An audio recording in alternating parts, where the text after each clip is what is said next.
Good morning and welcome to the Bobby Moore Stand. I'm Gary. So this is a transfer update for Monday. Happy Monday, everybody, by the way.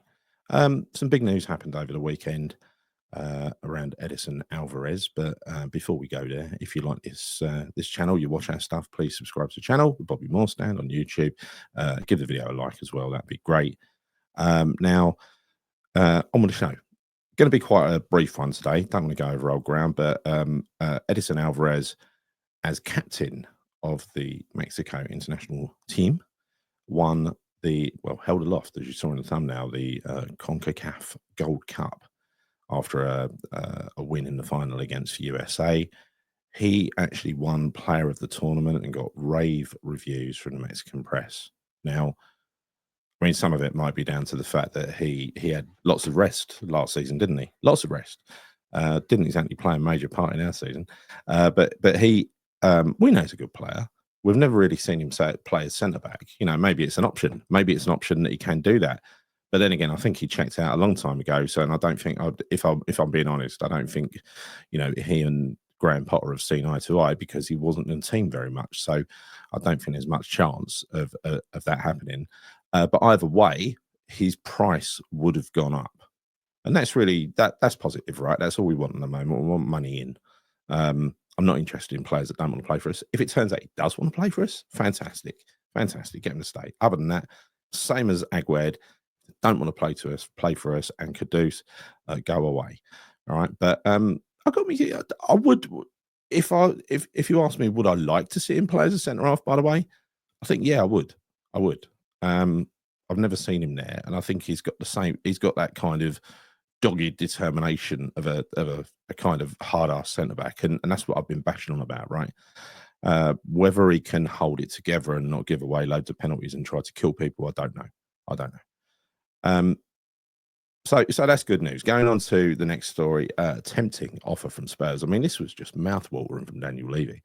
He said, I'll tell you what, I'll give you 50 mil, and if we win the Champions League, we'll give you another 5 mil. Anyway, the total package was 62.5 million. And if all of the add-ons above 50 million were like that, then they ain't worth the bloody paper they're written on, are they? I mean, I like to think Spurs are not going to win the Champions League. It is at best unlikely, let's face it. There are good teams in the Champions League. That's right. There wasn't in the Europa League. But yeah, that is, I mean, it's clearly taken the mick and been a bit opportunistic there. Glad we pushed it back. I hope we continue to push it back and he goes somewhere else. I genuinely hope that. Having said all that, I do have my doubts about how good Kudus can actually be, because he does have this massive flaw in his game that he never lifts his head up. And, the best players play with their head up. And if you're going to ever play as a number 10 or something like that, that's what you got to do. He hardly ever passes to his teammates in advanced positions either. He'd much rather have a shot at goal. So, not a very good one based on last season. But anyway, look, whatever. Maybe he'll come good. But I'm just not as convinced as I was before that it'll be a well beater. I could be wrong there. Because if he reproduces the form that he did in his first half season for us, then, for a top team and continues to do it, then he well could be, right? It's whether he has the appetite to do that. Saudis are back interested for him again, apparently. I don't know. I wonder if there's any chance of that happening, because no matter how much he sulks, we're not going to give him to Spurs, because that would be giving him away, right? Bargain basement sale. Roll up. Lyon still owe us money for Ben Rama. Heard it reported between 9 and 11 million. And they've been relegated for financial irregularities into League 2.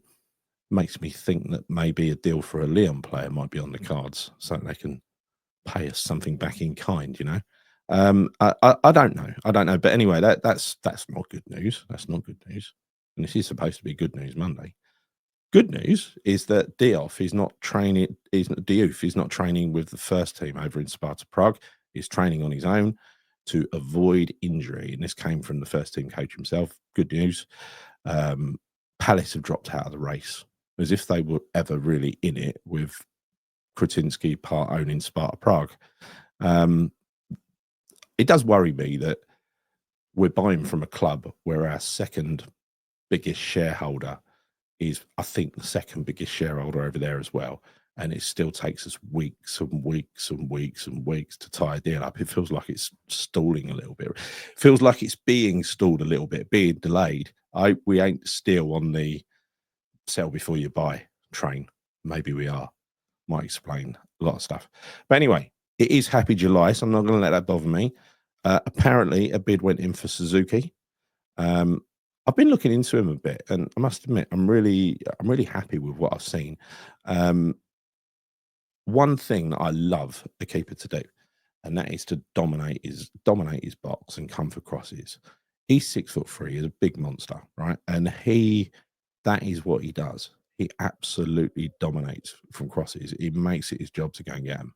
Absolutely determined and focused. A couple of areas where he is perhaps not as ready as Hermansen. Well, for a start, he's got no Premier League experience, but his long ball distribution is not great at the moment. But then again, maybe it hasn't been tested, and maybe he hasn't been coached to do that at 22 years old. And secondly, he hasn't played as a sweeper keeper really, so that part of it's unproven. But shot stopper, excellent, very, very good, and comes for crosses. That's like a dream. How many mistakes? 0 goals in Serie A last year were down to his mistakes. I like that stat. I really like that stat. All right, so I'm very much in favour of that. Apparently, Potter's #1 choice. Right, now, Frank McAvenny, he was asked a really big question. He said, this was on Twitter, I think. He said, Frank, do you think Daniel Cummins is a superstar in the making?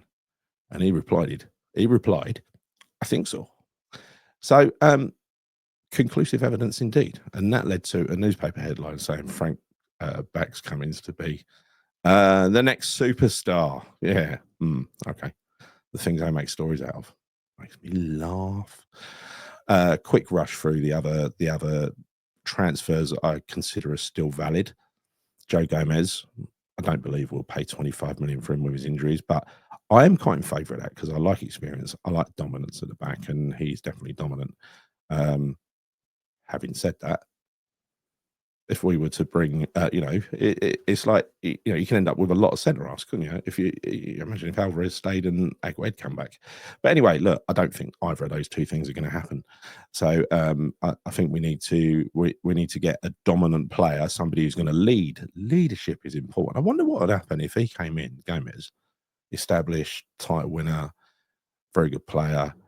I wonder if Jared would retain the armband. I think he probably has to, because you can't take that sort of thing away once you give it. I don't think it's unlikely anyway. And he was very good for us last year, Jared. So he doesn't really deserve it. It wasn't his fault that a lot of those players didn't turn up, right? We were trying to find reasons, I think, as to why the players weren't performing. And sometimes it came back on him. Lack of leadership, no leadership on the pitch. I think that was an assumption rather than a fact. So I'm prepared to, my stance is not Jared's fault.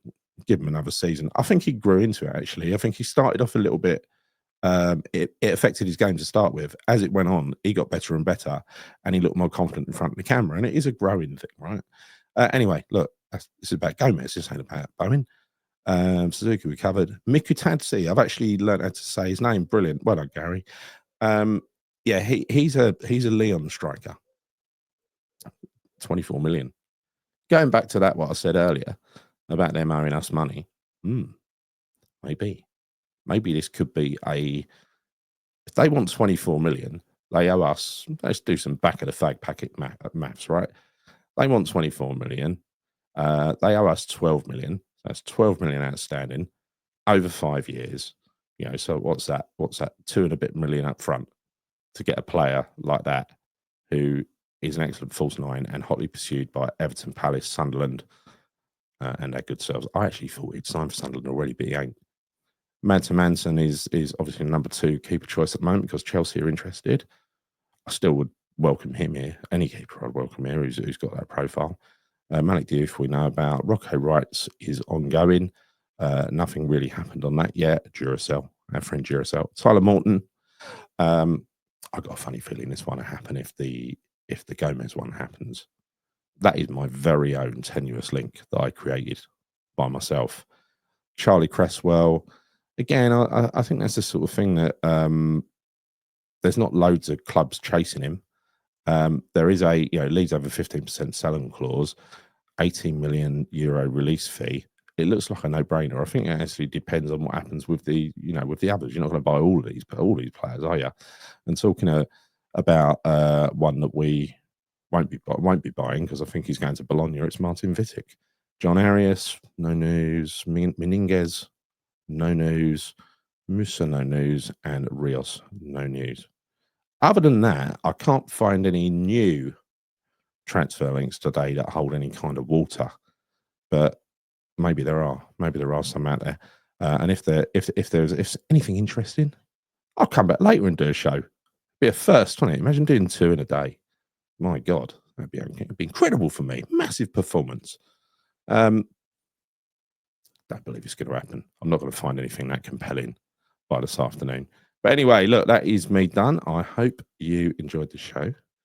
If you did, please subscribe to the channel, The Bobby Moore Stand. Give the video a like, please, because it's a wonderful thing to do. And yeah, that is me done. See you tomorrow. Keep having your wines.